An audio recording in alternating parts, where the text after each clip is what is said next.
prepare-se para mergulhar na sabedoria atemporal de Nisargadatta Maharaj e na história de sua iluminação espiritual, um legado que transcende a vida e alcança a essência eterna da consciência pura.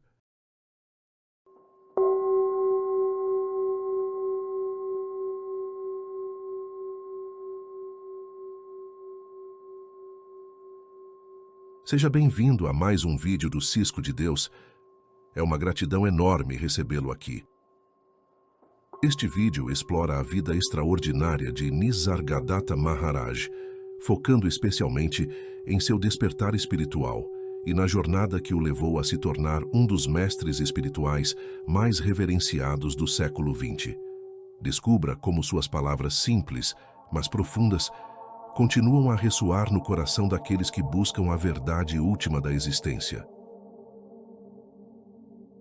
Hoje traremos o vídeo número 3, sobre o relato do despertar dos mestres iluminados da humanidade. O que eles sentiram? Como eram suas vidas antes disto?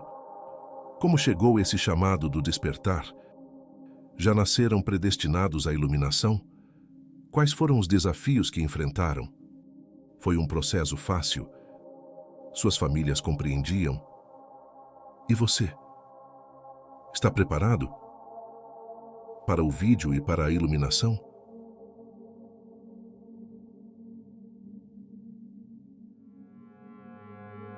Começa agora a história da vida e da iluminação de Nisargadatta Maharaj.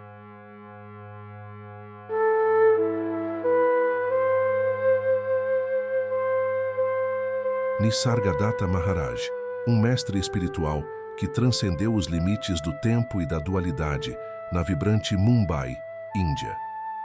De origens humildes, sua jornada começou como a de muitos, mas sua busca pela verdade levou-o além das convenções ordinárias da vida. Desde jovem, ele trabalhou como vendedor de cigarros e charutos, mas foi um encontro transformador com seu guru que marcou o início de uma busca interior profunda.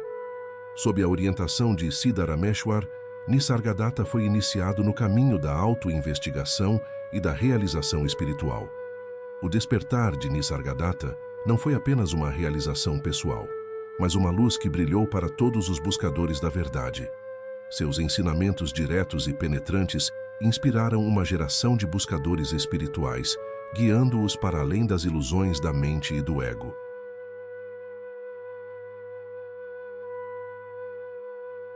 Nisargadatta Maharaj foi um mestre espiritual indiano do século XX. Seu ensinamento central era que a iluminação espiritual é a realização direta da nossa natureza verdadeira, que é além do corpo e da mente, uma consciência pura e não dual. Ele encorajava seus alunos a investigar profundamente suas próprias experiências e a questionar suas identidades condicionadas. Nisargadatta Maharaj é conhecido por sua obra-prima, Eu Sou Aquilo, que é uma coleção de diálogos que capturam a essência de seus ensinamentos. A iluminação espiritual, de acordo com Nisargadatta Maharaj, é a realização da unidade, subjacente a toda a dualidade aparente. Ele enfatizava que a consciência verdadeira é não dual e transcende todas as divisões percebidas entre sujeito e objeto, observador e observado.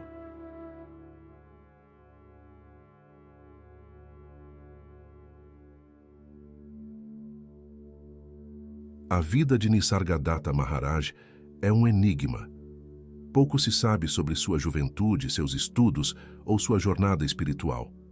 O que se conhece vem de relatos fragmentados, contados por amigos e familiares. Não se sabe se ele enfrentou muitos desafios e conflitos existenciais, como grande parte dos que se iluminaram. É importante que saibamos que a iluminação é um estado interior, que nem sempre precisa que seja despertada através de sofrimentos e crises. Essas fases que muitos de nós passamos em verdade um sofrimento do ego, pois o ego é uma imagem falsa que resiste e não deseja se render ao verdadeiro eu interior. Na grande parte das vezes, É o ego que inicia essa busca pela verdade, mas chega um momento em que ele não pode mais caminhar junto e precisa ser deixado. Nesta hora, ele resiste e começa o sofrimento. O sofrimento é o processo de retirada de todas as máscaras que envolvem o verdadeiro ser divino interior, que se encontra identificado com a forma material.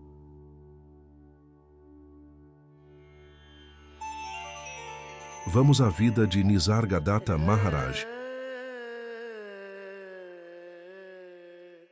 Conta-se que ele nasceu na lua cheia de março de 1897, data que coincide com o festival Hanuman Jayanti, quando os hindus homenageiam Hanuman, o famoso deus macaco do Ramayana. Por isso, o recém-nascido recebeu o nome de Maruti, que é outro nome de Hanuman. Ele foi chamado Maruti Shivrampant Kampli.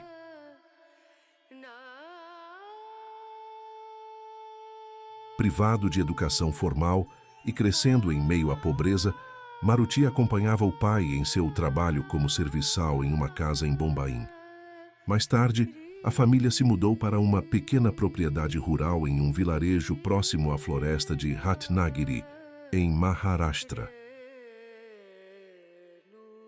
Lá, Maruti ajudava nas tarefas da fazenda, cuidava do gado, trabalhava nos campos com seu pai e era um verdadeiro filho da terra, encontrando nas atividades simples do dia a dia a mesma simplicidade de suas diversões. Apesar das privações, sua mente era inquieta e borbulhava com questionamentos sobre o mundo, ansiosa para saber sobre os mistérios da vida, seus prazeres e tristezas. Ele era um menino muito saudável e foi de grande utilidade para seu pai na aração da terra, preparação do canteiro de sementes, etc. No fundo, seu pai estava cheio de remorso por seu filho não estar frequentando a escola. O conflito era entre mandá-lo para uma escola primária em Kandalgaon, onde a educação estava apenas no nível 4º ano, e o bem-estar futuro da família, que dependia principalmente da agricultura. No entanto, seu pai, tendo vivido em Bombaim, sabia do valor da educação superior, mas as circunstâncias eram contra mandá-lo para uma escola em uma área urbana.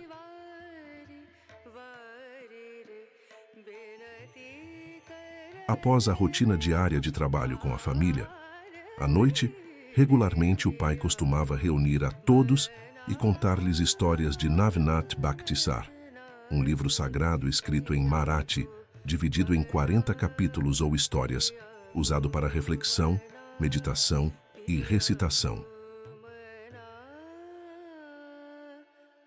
Às vezes, Vishnu Gaur, o erudito sacerdote Brahmani, se juntava a eles e tanto ele quanto o pai de Maruti costumavam discutir sobre Adhyatma Upanishad, uma das 108 escrituras hindus Upanishads, escritas em sânscrito. Vishnu Gaur também era astrólogo, e Maruti, em seus anos de formação, tinha grande admiração por ele.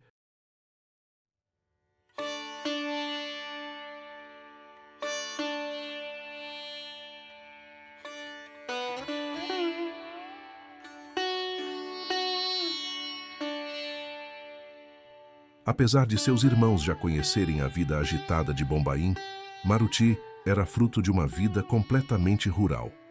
Mesmo na tenra idade de 14 anos, um espírito inquisitivo já o dominava, despertando sua curiosidade sobre o mundo ao seu redor. Ele se questionava: como é possível que, semeando pouco nos campos, obtenhamos muito mais em troca, mesmo quando o solo era apenas terra e água? De onde surgem os frutos e como as azedas se transformam em doces naturalmente? Todas as frutas têm sementes em seu interior, exceto a castanha de caju, onde a semente se encontra do lado de fora. As perguntas de Maruti sobre a natureza da vida e a origem das coisas o atormentavam, sem que ele encontrasse respostas satisfatórias. Ele não tinha distinção de casta e credo e sentia muito pelas famílias pobres dos Harijans, casta inferior. Ele costumava questionar seu pai: Se existe um Deus misericordioso, por que a pobreza deveria existir e por que algumas pessoas deveriam nascer em famílias nobres e outras em famílias humildes? Quando Maruti completou 18 anos, seu pai, Shivaram Pant, faleceu deixando a viúva e seus 6 filhos. Isto aconteceu em 1915. Após isto, Maruti se viu obrigado a mudar-se para Bombay em busca de melhores rendimentos para ajudar sua família. É preciso informar que Maruti era um bandari pelo sistema de casta, que tradicionalmente se dedicava à produção e venda de bebidas alcoólicas do interior, toddy, etc. Mas Shivaram Pant os manteve longe desse negócio tradicional, pois não gostava que seus filhos continuassem nele. Foi em 1918 que Maruti, em busca de melhores oportunidades para sustentar sua família, partiu para Bombaim. Lá, conciliava o árduo trabalho diurno com os estudos noturnos, um ritmo extenuante para o jovem. A necessidade de prover para a família o obrigou a abandonar os estudos e buscar um emprego mais estável. Encontrou trabalho como escriturário no Princess Dock, no porto de Bombaim, encerrando assim sua jornada educacional formal. Apesar das dificuldades, a mente inquieta de Maruti o impulsionava a pensar no futuro e buscar novas formas de aumentar a renda familiar. Sua ambição o levou a almejar a autonomia do próprio negócio, em vez de servir aos outros. Ele costumava dizer: melhor um dia de independência do que uma vida inteira sem liberdade. Depois de muita reflexão, ele optou por iniciar seu próprio negócio ao invés de trabalhar para outros. Com um pouco de capital juntado, ele abriu uma pequena loja vendendo beads, pã, tabaco, entre outros produtos. Com o tempo, sua loja ganhou popularidade, mas ele logo percebeu suas limitações em termos de crescimento. Com os lucros economizados, decidiu diversificar seus empreendimentos. Primeiro, inaugurou uma loja de talheres, seguida por uma loja de roupas prontas, ambas trazendo retornos consideráveis. Demonstrando seu estilo econômico, reinvestiu os lucros e expandiu para a produção de diferentes tipos de beads, um ramo especialmente lucrativo. Suas beads ganharam uma excelente reputação e alta demanda, levando-o a abrir uma loja de tecidos. À medida que seus negócios prosperavam, ele se casou com Sumati Bai em 1924. Seu império comercial cresceu, empregando até 40 assistentes para gerenciar suas diversas lojas em várias localizações de Bombaim. As pessoas que o achavam muito próspero costumavam chamá-lo de Shet, que é um apelido para pessoas ricas que haviam se tornado prósperas nos negócios. Eles agora o chamavam de Maruti Rao Shet. Neste período de prosperidade, teve uma família de 4 filhos, um filho e 3 filhas.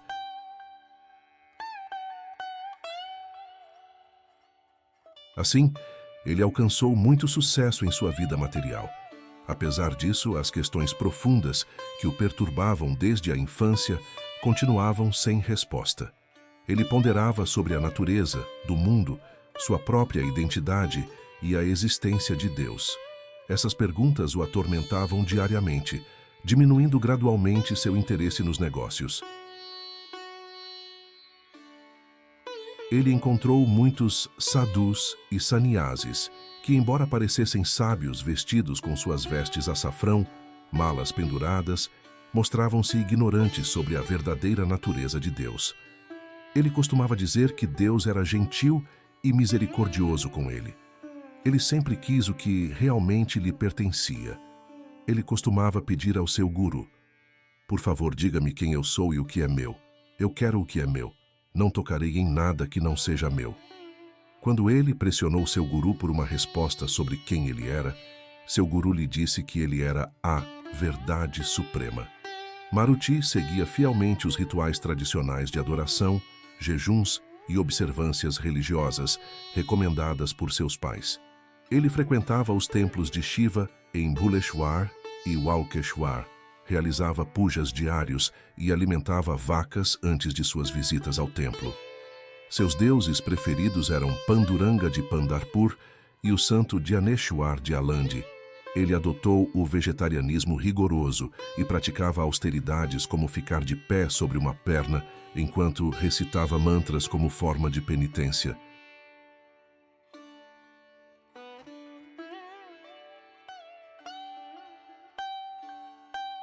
Apesar dessas práticas devocionais, Maruti não sentia progresso espiritual significativo. Ele leu sobre os Navinats e sua disciplina espiritual intensa, buscando aprender com sadhus e sannyasis, que visitava regularmente em casa, oferecendo-lhes banho, puja e comida e também dinheiro. E prostrava-se diante deles para que pudessem mostrar-lhe o caminho para Deus. Isso também não o ajudou. Ele também experimentou o Hatha Yoga com um yogi local, mas suas expectativas de despertar espiritual não foram atendidas. Desiludido com métodos convencionais, Maruti decidiu buscar a Deus por conta própria, abandonando a busca por orientação externa. Jurou não ir a ninguém mais em busca de Deus e decidiu que ele mesmo o encontraria e falaria com ele.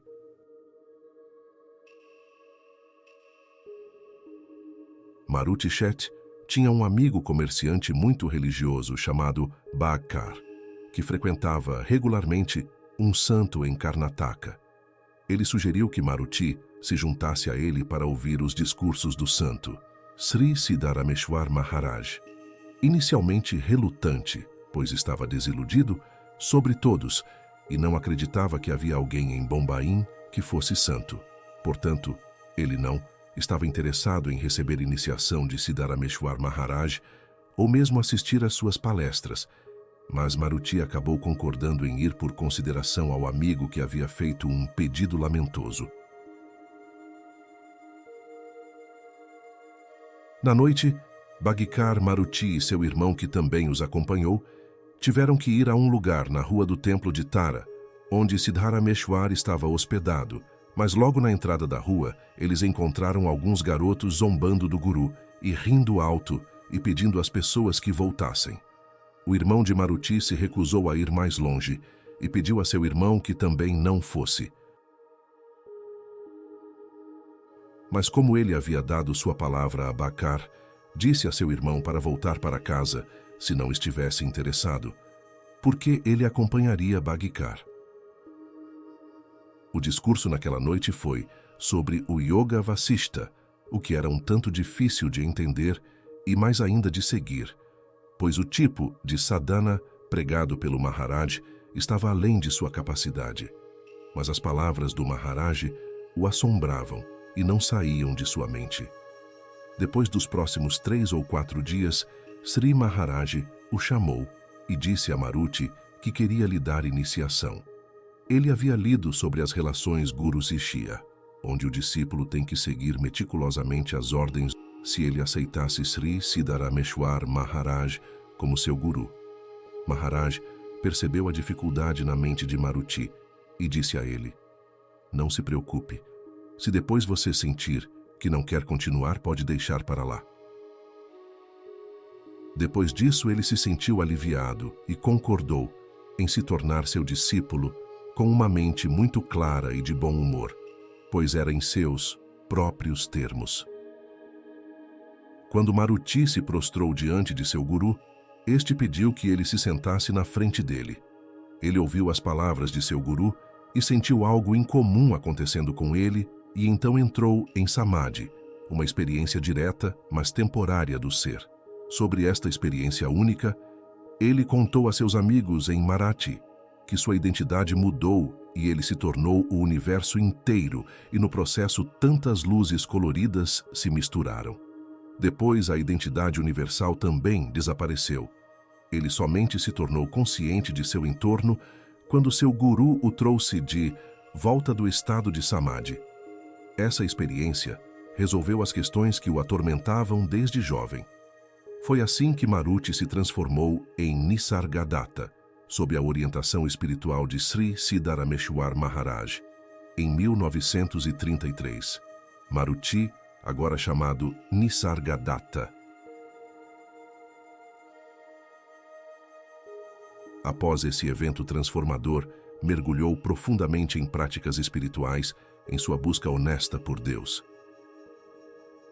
Lentamente, as pessoas que estavam em contato comercial com ele, ou na vida social ou religiosa, se afastaram, pois o achavam um tanto estranho. Eles não conseguiam perceber que ele estava sempre em meditação, tendo levado Adhyatma a sério. Ele tinha a sensação de que estava sendo lentamente afastado de sua família, parentes e amigos, e sentia uma espécie de distanciamento de todos. Após a iniciação de seu guru, sua mente mudou radicalmente. Ele desistiu de todos os pujas, vratas, e ignorou os ídolos que estava adorando. Agora seu único Deus era seu guru, e o obedecia sem questionar. Até mesmo seu irmão foi embora, e apenas sua mãe ficou com ele até o fim, pois ela estava em posição de entender a mudança operada em seu filho. Mas, infelizmente, sua esposa não conseguia entendê-lo, embora ele a tratasse com respeito.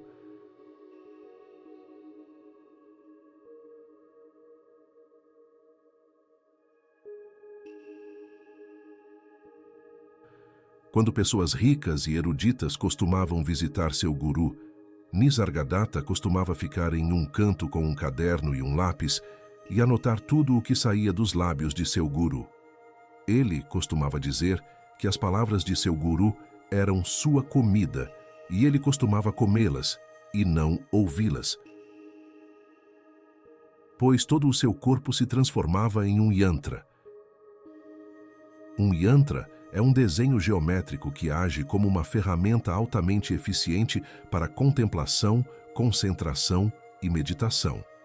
Eles cantavam bhajans, que eram as refeições oferecidas a seu guru, que não precisava de mais nada.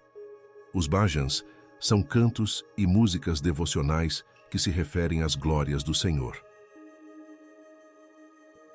Seu guru Sri Siddharameshwar Maharaj atingiu o Samadhi em 1936. Nisargadatta ficou muito triste, pois amava muito seu guru. Ele estava aflito e costumava se lembrar das palavras de seu guru, das quais havia feito anotações abundantes. Nisargadatta, no entanto, consolou-se e decidiu seguir os ensinamentos de seu guru em pensamento, palavra e ação.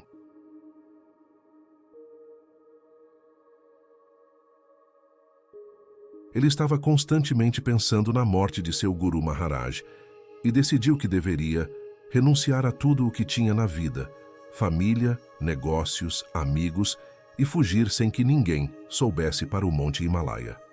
Assim, ele planejou um momento em que sairia sem que ninguém percebesse. Em Bombaim se aproximava da festa anual de Deepawali. O Diwali é uma festa religiosa hindu, conhecida também como o Festival das Luzes. Durante o Diwali, celebrado uma vez ao ano, as pessoas estreiam roupas novas, dividem doces e lançam fogos de artifício. Toda a cidade fica agitada, comemora-se o retorno triunfante do príncipe Rama. Mas para Nisargadatta não havia alegria, e sua mente estava mentalmente ausente para dar as boas-vindas a Deepawali. Então, logo que começou os festejos, ele aproveitou que todos estavam distraídos e saiu sem informar a ninguém. Ele começou a caminhar em direção à cidade de Pandharpur a pé e chegou ao local em cerca de 4 dias. Familiares e amigos o procuraram em toda parte, mas sem sucesso. Chegando diante da estátua de Panduranga, se entregou em oração buscando bênçãos para seu futuro.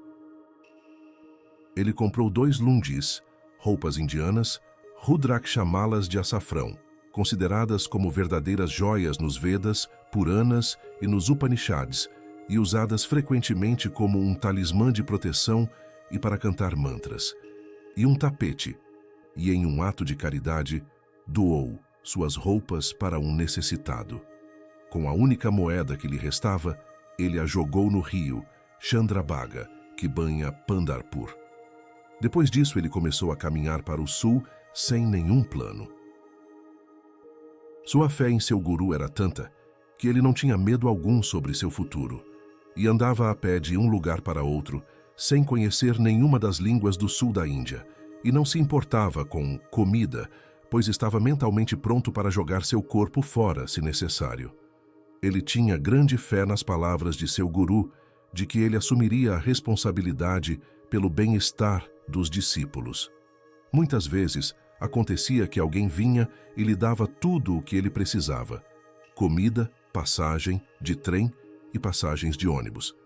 Na maior parte andava a pé e, quando cansado, costumava entrar em um trem sem passagem. Surpreendentemente, ninguém abordava, embora ele passasse pelo cobrador de passagens junto com outros que pagavam. Parecia que algum poder o tornava invisível ou coisa assim. Após um tempo, Nisargadatta teve um desejo ardente de ir para o Himalaia e se estabelecer lá.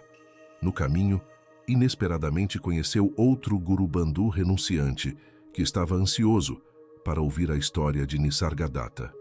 Depois de ouvi-lo, o elogiou por sua coragem e decisão, mas com grande hesitação o aconselhou a não ir para o Himalaia. Ele lhe disse que isso era contra o conselho de seu guru.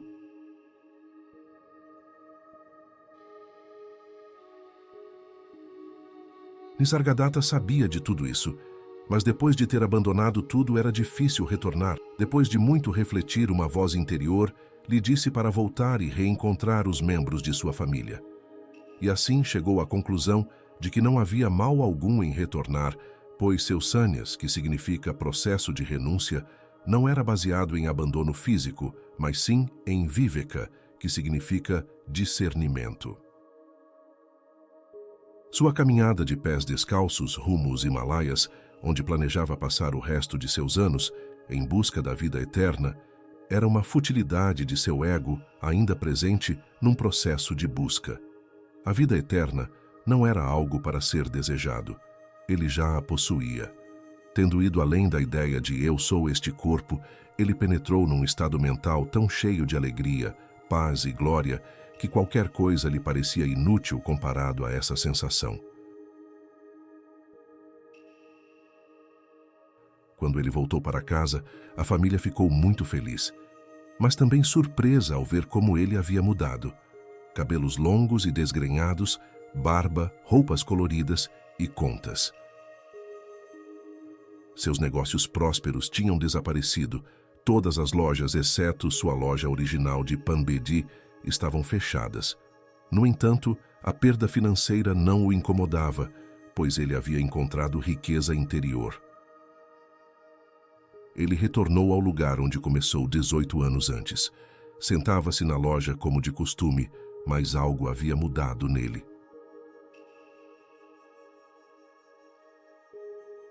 Suas conversas agora eram focadas não em assuntos mundanos, mas em espiritualidade. Após um ano ou mais de práticas rigorosas, sua saúde física se deteriorou, embora ele parecesse feliz. Apesar dos apelos da família, ele inicialmente recusou-se a procurar ajuda médica. Finalmente, concordou em ver um médico que diagnosticou tuberculose. No entanto, ele sorriu e recusou qualquer medicamento, optando por intensificar suas práticas espirituais e orações ao seu mestre espiritual. Após alguns dias de austeridade extrema, ele começou a praticar exercícios. Surpreendentemente, sua saúde começou a melhorar e em 2 anos, sua aparência física se recuperou totalmente e parecia um lutador, surpreendendo seus familiares e amigos. Isso ocorreu por volta do ano de 1940. Entre os anos de 1942 e 48, Nisargadatta enfrentou uma série de tragédias. Perdeu sua filha, sua esposa e sua mãe. Ao perder sua filha, ele disse aos presentes que ela tinha se unido ao Absoluto. Sua esposa, embora fosse uma mulher religiosa, não estava muito feliz com a vida que Nisargadatta estava levando. Poucos dias antes de sua partida, ela disse ao marido que estava cansada de sua vida. Todas as suas tentativas de consolá-la foram em vão. Alguns dias depois ela partiu, não se sabe a causa desse fato. Mais uma vez, ele aceitou sem demonstrar revolta. Durante os funerais, Nisargadatta se envolveu em discussões espirituais. Mergulhou em cantar bhajans no quarto do loft para que sua alma florescesse. Antes disso, ele havia perdido seu negócio e também algumas propriedades em Konkan. Quando um de seus amigos tentou consolá-lo sobre a tragédia que o havia atingido, ele sorriu e disse como um verdadeiro Jinani: "É preciso ter sorte de ser o destinatário de tais calamidades e acolher mais calamidades como essas."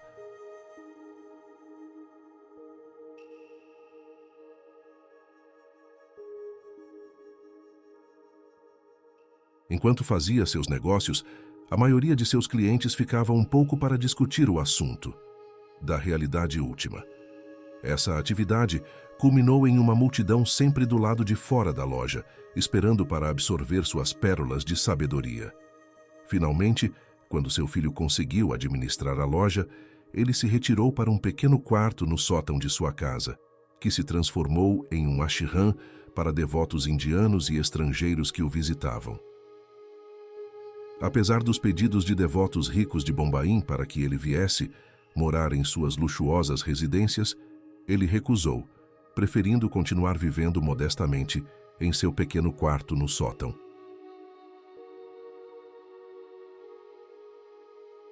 Ele tinha uma rotina diária simples, acordando às 4 da manhã e usando um banheiro público nas proximidades, mostrando um desapego notável aos luxos. Essas latrinas tinham um fedor insuportável, mas ele recusava o luxo de pisos de mármore e banheiros chiques e preferia ser ele mesmo e viver como um monge em uma cela no seu apartamento muito pequeno, sem confortos relativos. Ele tomava banho na cozinha, já que não havia banheiro em seu quarto. Maharaj não usava roupas típicas de renunciantes ou adotava poses específicas. Ele se vestia modestamente como os locais pobres. Neste pequeno quarto no sótão, que mal acomodava 20 pessoas, era seu refúgio quando os devotos vinham visitá-lo. Os devotos que visitaram Maharaj falavam que ele estava totalmente morto para o ambiente. Se estrangeiros vinham de seu país e procuravam a obscura 10ª rua na área de Ketwadi, sem se importarem com a sujeira e a miséria que havia ali, era porque eles estavam realmente interessados nas palavras genuínas do Maharaj. Esses aspectos da vida de Maharaj destacam sua humildade, desapego aos luxos e o profundo impacto que teve sobre aqueles que buscavam sua orientação espiritual. Por muitos anos, sua rotina diária seria ter diálogos de 90 minutos com os visitantes de manhã e à tarde, intercalados com 4 bhajans por dia. Nos dias de semana, geralmente havia cerca de 20 pessoas, mas aumentando para cerca de 35 aos domingos e feriados. Esses números enchiam a sala até a capacidade máxima. Geralmente havia vários estrangeiros que vinham para ouvi-lo e vê-lo depois de ler seu livro, Eu Sou Aquilo. Alguns desses visitantes eram de alta inteligência e líderes excepcionais em seus respectivos campos.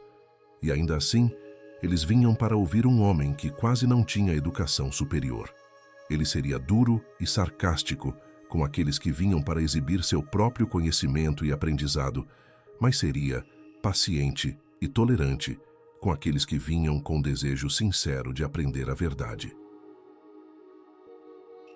O ensinamento de Maharaj era fascinante e direto, e na maioria das vezes soava muito revolucionário para o ouvinte. Maharaj não favorecia nenhuma religião, seja hinduísmo, cristianismo ou budismo. Ele costumava dizer que estava ansioso para apresentar um espelho espiritual no qual poderíamos, se apenas desejássemos seriamente, ver nossa própria imagem verdadeira. Sua sabedoria, que vinha diretamente do Absoluto, está além das palavras. Sua linguagem de instrução era puramente em Marathi, língua oficial nos estados Maharashtra e Goa da Índia Ocidental. Na verdade, seu ensinamento não é baseado em nenhuma religião. Ele perguntava: Alguém pode me dizer a religião dos 5 elementos? Ele sempre advertia seus ouvintes de que não aliviava o sofrimento físico e mental, nem aconselhava sobre benefícios materiais. É espantoso que Nisargadatta, que quase não tinha educação formal, pudesse discutir e responder a todas aquelas perguntas difíceis e abstrusas sobre a verdade, a realidade absoluta e a alma de todos os ângulos atirados contra ele. Seus questionadores são frequentemente muito inteligentes, professores em sua própria especialidade e estudantes eruditos de Advaita. O ensinamento e a mensagem de Nisargadatta para seus discípulos, conhecidos como Nisarga Yoga, sempre giraram em torno do conceito de autoconhecimento. Embora ele não tenha ensinado nenhum método formal de prática espiritual para atingir o autoconhecimento, ele sempre inspirou seus discípulos a olhar para dentro e entender a verdadeira natureza de cada um. Ele consistentemente afirmou que cada um tinha seu próprio caminho, que não poderia haver apenas um único método ou técnica para ajudar a todos na realização da verdade. Seguindo as tradições de seu próprio guru, Nisargadatta incitou seus discípulos a se concentrarem no Eu Sou, a encontrá-lo e permanecer com ele para descobrir a fonte eterna da vida, além do mundo ilusório da dualidade e até mesmo da consciência. Ele afirmava: "Quando conheci meu guru, ele me disse: você não é o que pensa ser. Descubra o que você é. Observe o sentido de eu sou. Encontre seu eu verdadeiro." Fiz o que ele me disse. Todo o meu tempo livre passava olhando para mim mesmo em silêncio. E que diferença fez, e quão rápido! Levei apenas 3 anos para perceber minha verdadeira natureza.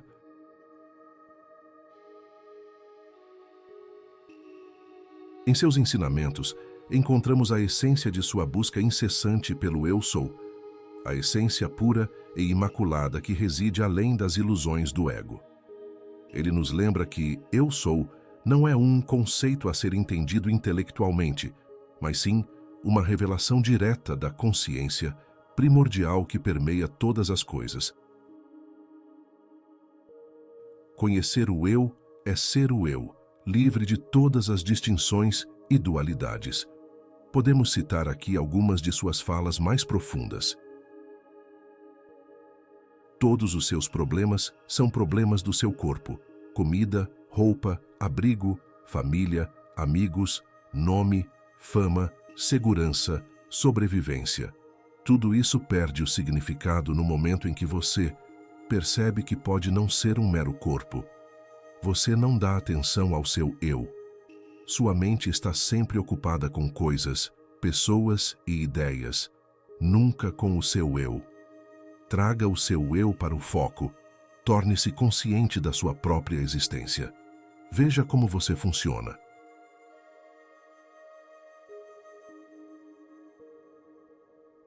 O propósito da vida, como Maharaj aponta, é estar livre do sofrimento. E todo sofrimento resulta de nossa identificação profundamente enraizada com o complexo corpo-mente. Estou tentado a citar mais algumas palavras de Maharaj que expressam sua filosofia. Somente o ser é impessoal consciência pura além do tempo e do espaço. Desapegar-se de qualquer coisa é uma bem-aventurança inefável. O desejo é o vilão da peça. Alimentados pela memória do passado morto e sonhando com um futuro cor-de-rosa, não vivemos intensamente no presente, que é a única realidade. Não permaneça no futuro, mas no simples: eu sou. E desista de pensar: eu sou isso ou eu sou aquilo. Ame e faça o que quiser. E quando todas as falsas auto-identificações forem jogadas fora, o que resta é o amor abrangente. Você não está mais separado do mundo. Você não está no mundo, mas o mundo está em você.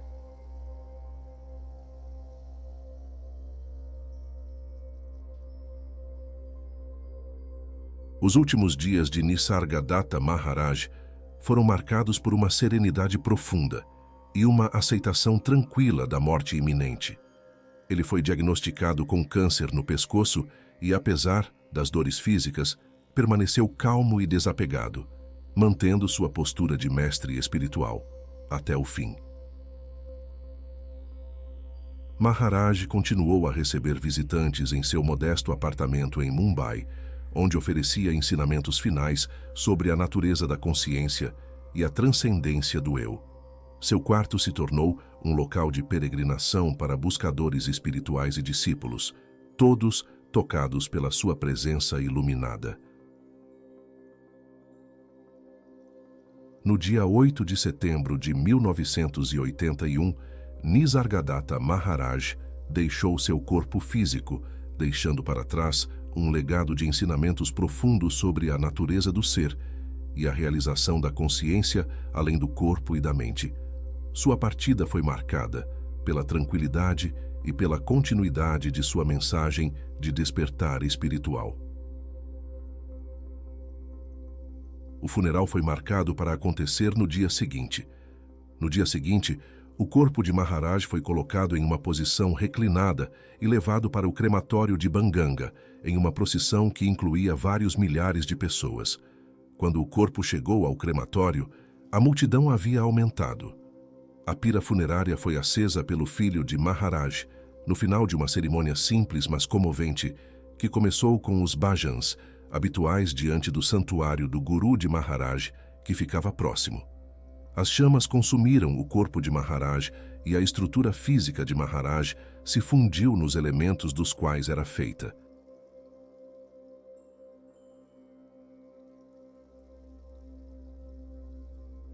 E assim, ao concluirmos esta jornada, somos lembrados de que a busca pelo eu verdadeiro é uma dança de autodescoberta e entrega. Maharaj nos lembra com simplicidade e profundidade: você é aquilo que você procura. Que suas palavras ressoem como cânticos sagrados em nossos corações, guiando-nos de volta ao lar do Eu Sou, onde todas as dualidades se dissolvem na unidade eterna da consciência. O canal Cisco de Deus agradece a todos em profunda gratidão por todos os compartilhamentos, curtidas, inscritos e visualizações em todos os vídeos. Que essa mensagem possa chegar a todos que necessitam de orientações e inspiração em sua busca interior. Até o nosso próximo vídeo.